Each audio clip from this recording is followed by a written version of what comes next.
Nolan T. Paynter. Good to see you, sir. Yes, sir. You're 18 Yes, it's years a pleasure old to see you. from Canada. Thank you. Why have you created your YouTube channel? Biggest motivation to make my YouTube channel is that I've always wanted to find some sort of consistent way to grow my brand as a creator because I've always been interested into YouTube. I've always been interested in personal help. I've always been interested in helping others. And I found that doing something as small as a YouTube channel and just posting daily videos would be effective in growing my brand. But in doing that, I've learned that you make genuine connections and you genuinely help people. So while the initial thought was just my growth, the afterthought was being able to actually help people. And I've seen that now with people leaving comments or reaching out to me like yourself. And that positive impact is now keeping me going forward with the videos. Sure, yeah, yeah. It's just the beginning. I think you started like 2 weeks ago. You have like 25 subs. I checked this morning, and the positive impact you can already observe that. So well done. And yeah, and I also created my channel um, just with the hope of engaging in an honest and curious conversations, such as we are doing right now, and basically getting to know other people from across the globe, and without any high expectations. Just in the worst case scenario, well, we could argue what's the worst case scenario, but in the worst case scenario, you just tell me something about yourself. And if I'm not curious about anything else, we'll just share like short conversation, and that's it. But maybe there'll be some more curiosity, and this engagement feels great. And like you say, it's already helpful to both parties, potentially at least. So maybe you could tell me something more about yourself. Well, I said your name, I said your age, but in one of the videos you mentioned about your crummy situation. I had to look it up what it means, crummy, and maybe you could share a little bit more about your situation, your maybe like down to earth um, situation in your life at the moment. Sure. So, yeah, I'm 18 years old, so in the grand scheme of things, I'm pretty young, but I just went through a big shift in my life. I'll start with high school. So in Hmm. Canada, it's a big deal going to high school. Ages 14 to 18 usually are like big years of learning. So I went in, and honestly, I didn't really care when I was much younger. I never cared for school, and I started failing classes. And then in the later 2 years of that schooling period, I realized I need to start focusing. So I went from failing classes to just locking in and needing to just work as hard as possible. So I ended getting like really good grades, like A pluses. I got like the highest award. I did this big program for it, and it was like a really big deal. Like I got the best award I could from the school, and all the teachers were saying I was doing pretty well. But taking that teaching, I decided I wanted to push myself even further. So I grew up in a really small town in basically a forest, and I chose that I wanted to come to the biggest city, which was Toronto in Canada. And I drove all the way out to Toronto, very far away from home. And while it is nice being out here, I basically left all my friends, all my family, and a really special girl who I had met back home to come out and do this challenge. So I've spent every moment here dedicating myself to all the people back home to just become the best man I possibly can become out here in this big city. Mm. Nice. And how, like, was it like very recently or a while back?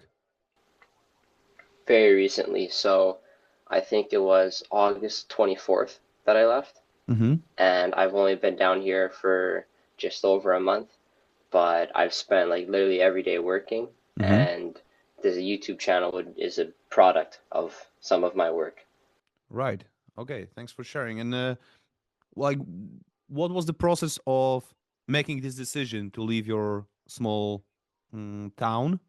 Was it like coming for work here? Did you get a job here, or like was it like after? graduating school, or how did it work? So after graduating school, this is like a big deal because most of our parents will tell us, "Oh, you should go to college or university to get a Mm-hmm. degree." And my parents always wanted me to do that because in their mind, they saw that you could only get success through the degree. Mm-hmm. So I applied to a variety of places, and this was the dream place, not because the degree was incredibly challenging, but because of the environment. So the city was really big, it was far away, there was a lot of opportunity. So I wanted to come out here because, uh, to pursue my studies and to continue working. And I'd like to get a job down here additionally, but right now I'm just a student who's doing as much as he can outside of school to find work. Okay, but so you just started school in Toronto, or Yes, sir. okay? So this is you graduated high school and now you're in college, right? Yeah, university. Yeah. University, okay. And how did you like? Did you rent an apartment or did you rent a room, or how did you like? Was it easy for you to settle in like alone in a big city? The process wasn't so bad because there's a lot of support if you're able to work hard. Mm-hmm. Um, but yeah, it was very difficult. I'm living in essentially like an apartment right now, which I'm Mm-hmm. paying for, so it's very expensive. Mm-hmm. And because there's so many people here, at least compared to what I'm used to, Mm-hmm. you need to work insanely hard if you want anything to get done. So I'm about week 5 or 6, and I'm still trying to get some things fixed because they just take so long. Okay, so could you share where you work currently, other than like school and working on yourself? So yeah, I do a lot of school and I do a lot of working on myself, but I've applied for a couple jobs down here. So I'm doing a photography work Mm-hmm. with Momentum Fitness Kickboxing, which is just like a small kickboxing club a couple minutes away. Because I always think every man should get into that stuff, and I've applied for a couple jobs relating to photography because that's my area of study. Mm-hmm. And I'm also starting to do online work again, where I would do tutoring or like teaching to other students who want to learn about film or photography or self improvement. Okay. Yep. Now I understand. Thank you. And so, would you say your like currently your main challenge is mm, maybe disconnection from your people, from family, and I want to ask about the well, like, did you have to break up with a special girl, or are you trying to continue like long distance relationship? Yeah, so that's my biggest challenge. To be honest right now, a day does not go by where I don't miss them. I Mm-hmm. always miss them every day, every night. Mm. And yeah, it was really unfortunate because I found this girl, and in such a short period of time, everything just came together. And then, yeah, we had to end things. The night before, I will always remember, got me homegrown flowers Mm. and a nice, lovely note, which I have right in front of me, about how thoughtful she was and how I made her a better woman. Mm. So that was a big deal for me. And in that experience, I decided that I want to dedicate the rest of my life to becoming this better man. And Mm. instead of looking at it like failure, I'm really proud and happy.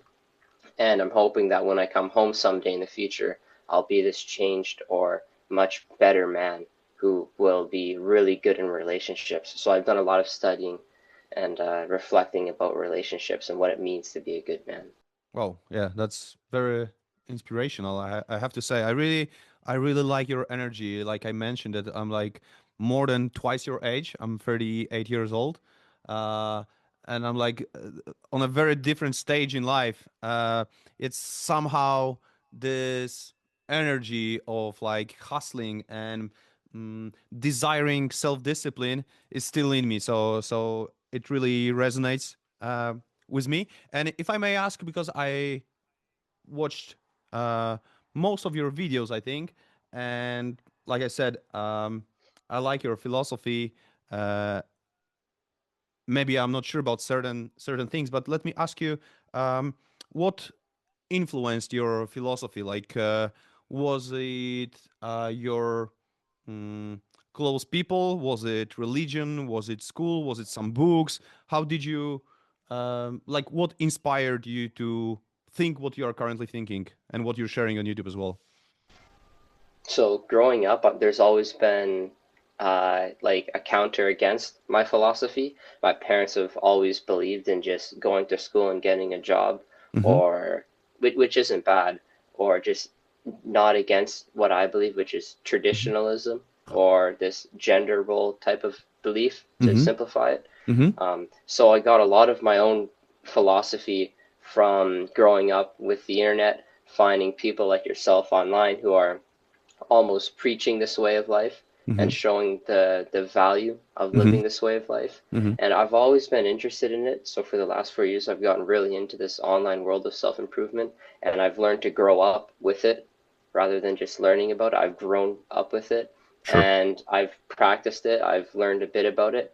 And recently, I've gotten a lot into religion. So I've read a lot about it, and if you look into religion, there's actually a lot of parallels, and a lot of connections with self improvement. Mm-hmm. And the best thing for people to understand is it's not just a strict set of rules you have to follow, it's a way of thinking. And if you're able to pursue it, you can live much happier than you can without it, right? I always like to refer back to the example of like a woman submitting to a man and then a man dying for a woman. Mm-hmm. Oftentimes people forget about the second part because they're so focused on the problem of submission. But if you think about it, you can appreciate it because it's equal in value. A woman is losing her independence, but a man is sacrificing everything that brings him joy to go to her. So in the end, it's equal in value, even though they're not necessarily the same. And Mm-hmm. I think once you start to understand that, uh, myself through learning about YouTube videos, learning from other creators, learning from religion, yeah, I think you can be much happier. Definitely. Relationships is definitely a topic I want to ask you about in a moment. But if I could maybe, if you could specify, what were like, maybe you could provide some names that had the most influence on your philosophy. Yeah, of course. So, I guess growing up after COVID, there was a huge shift with a lot of content creators. Mm-hmm. So some very big names would be Hamza Ahmed, Andrew Tate, and David Goggins. So those are like the big three for me. And if you tell anyone else, they might think it's a bit ridiculous. Mm-hmm. But with the amount of content and the amount of quality that they've produced, if you at least give them the benefit of the doubt, or if you try to understand them, you Mm-hmm. can really appreciate what they're saying. Absolutely. And I suppose you do apply critical thinking to listening to them. Is there something you disagree with them, or maybe were there any behaviors that disappointed you and you didn't want to take the lesson from it, or maybe the opposite lesson? Or are you like, I suppose you're not a fanatic of any of them. Like, is there any criticism you could perhaps share about any of them? I'm more familiar Yeah. with Hamza, uh, Andrew Tate, David Goggins. Oh yeah, I'm familiar with all three of them. So yeah. Yeah, so with Hamza, I watched him from his journey. Like I grew up as a kid watching him and saw how successful he was. But I think around the end, what people don't realize is he increased his expectations as he became more successful, Mm-hmm. but his viewers stayed consistent. So from a perspective, it looked like he became less humble, but in reality, he was being stricter on himself. And I think he needed to find some way to remind himself and be a bit wiser to the fact that people are still going to be consistent and not as successful as he is. So he needs to be a bit more gentle with people. Mm-hmm. And I think we've seen that in Andrew Tate. He used to be very loud, and now we've seen he's a lot more quieter and a lot more genuine. Well, he was always genuine, but now he's like, I guess, a bit more gentle with people and he's a Mm-hmm. bit more positive. And you're seeing a lot of people come back to him and appreciate what he's saying, Mm-hmm. because it's in a bit of a new format. And so with Hamza, I would critique just how he's almost lost a bit of wisdom with how focused he's been on success. With Andrew Tate, I would critique his initial start with how like loud he was because he got a lot of controversy, which Sure. ruined his appeal. Mm-hmm. And with David Goggins, I learned that he had divorced his wife. Now, I don't know much about it, but I know that he had divorced his wife to pursue working harder. And in my perspective, I think you do everything as a man. You work hard and do all this for that relationship. So I would never leave the relationship to work hard. I would always abandon working hard or find a compromise where I can work hard and have the relationship. Sure. I appreciate you mentioning that there is some, at least some parts that you don't know about a certain subject. And it is refreshing to see how you have a fair share of criticism to all of them. And maybe as a bridge to the topic of relationships, what did you think about mm, the moments where I think Hamza had the most recent controversy, or maybe not even controversy, but many of the fans, many of his supporters, maybe mm, turned from him when he broke up with his girlfriend. I don't know if you followed that, and what did you think about that? Maybe. So I haven't followed them as much recently, Mm-hmm. just because, like, as it's a bit of a sidetrack, I've learned if you really, really, really want to be better and have Mm-hmm. self-improvement, you can like watch them occasionally, but you can't be always watching these people Sure. Sure. because um, if you think about it, if you're wasting your time watching them and not actually putting in the effort, then you're not making improvement. That's why even myself, so many people would watch them while they would get successful because you're watching someone put in work instead of yourself. Absolutely. But I would say I would understand the controversy Mm-hmm. because he would always talk about being this good man, being like Adonis, right? Being perfect for the woman. And then he himself is having issues with a woman because I would assume his own perspective or ego, but I don't know anything about the matter. That is just an assumption. Sure. Sure. I appreciate that. And so, mm you mentioned in one of the videos that you desire a beautiful wife, and maybe that could be a good another bridge to asking you what is your vision of the relationship. Is it like the most important, the most valuable part of your vision of your future life, and r- is it or is it not? And what do you expect from your beautiful wife, and what do you expect from yourself to give to her? So I would say the idea of this wife or this beautiful Mm-hmm. partnership Mm-hmm. is the most important thing in my life. Mm-hmm. I'm doing all of this work for that, Mm-hmm. and I believe first a boy should become a good man, and then he should be granted a good woman.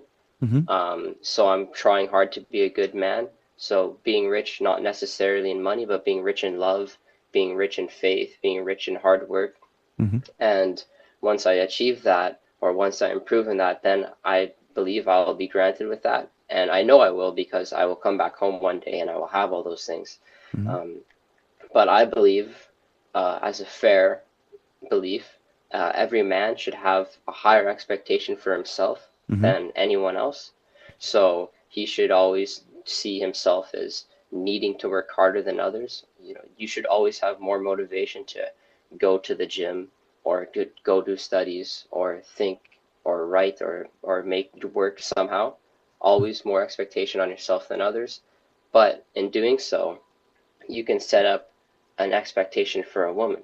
So you would be a poor man to do all of those things and then somehow end up with a bad woman because then that would mean you haven't really reflected on all of what you've done and you're still just a boy in your mind. So my thought is you should have equal expectation for yourself and your woman, sort of. So you should always push yourself a bit further. Sure. But if I'm doing martial arts, she should do martial arts. If I am going to the gym, she should be going to the gym. If I'm trying to be physically, mentally healthy, she should try that as well. And it's not unfair because you're putting in work to try and be better as a relationship, and so should she. And it's not unreasonable to want her to be trying to be better as well for you. And I used to struggle with that, but my partner, she actually like humbled me in that regard because she would do three martial arts and working out, and it had actually been a long time since I had gone to the gym. Mm-hmm. So I realized it's not perfect, but both of you should be working in similar regards, right? Both going to the gym, both trying to study, um, and it's fair as a man to watch someone who's your equal.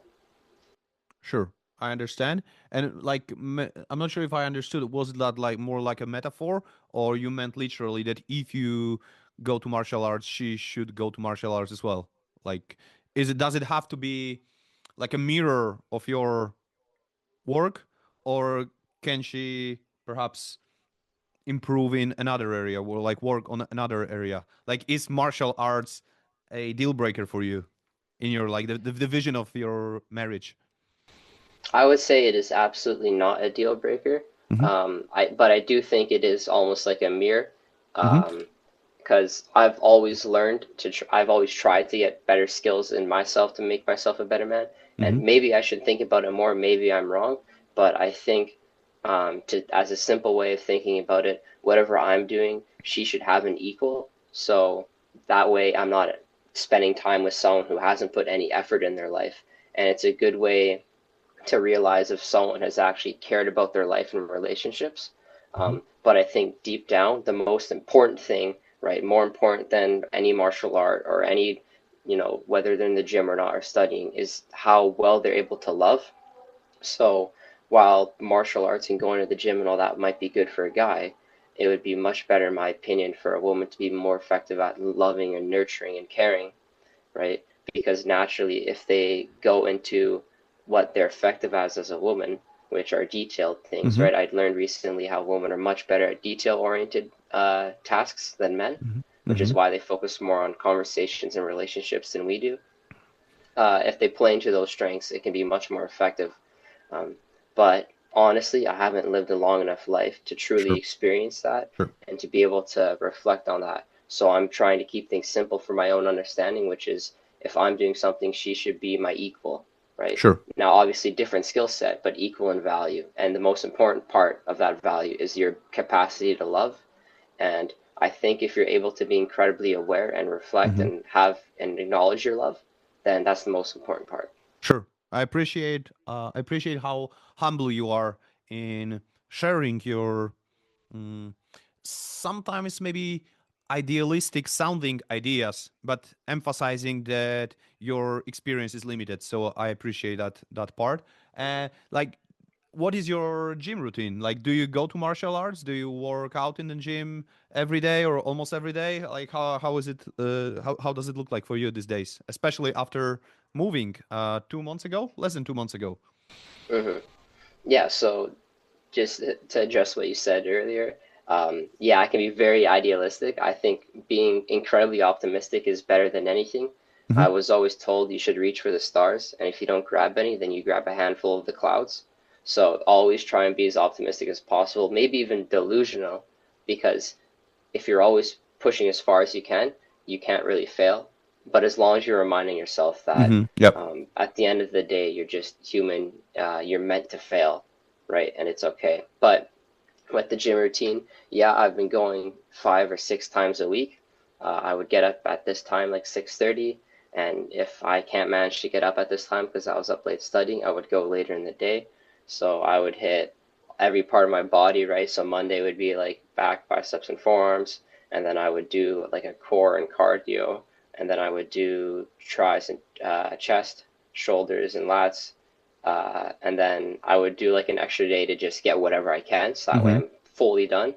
And then I would do kickboxing on Saturday, and then a leg day right afterwards. And every night before I go to bed, because I believe in just being not just strong but physically fit, I'll do like 100 push-ups, 100 squats, 100 seconds of plank, just something small to just Nice. cool down, stretch, and then I'll do a bit of shadow boxing to at least get better at kickboxing because I believe whenever you get into something, especially like I'm very new to kickboxing, I'd Hmm. like to give it my all and get really, really Sure. comfortable in doing it. Mhm. Sure. Yeah. But that's That's my routine. yeah. Great to hear that, and I can see how it's inspired by the atomic habits. I think you mentioned that phrase, atomic habits. in one of the videos too, by James Clear, the book. Have you read it? I'm sure you're familiar with that. Yeah. I would be surprised if you weren't familiar with that. Yeah, yeah, of course, of Yeah. course. I was lucky to read his blog.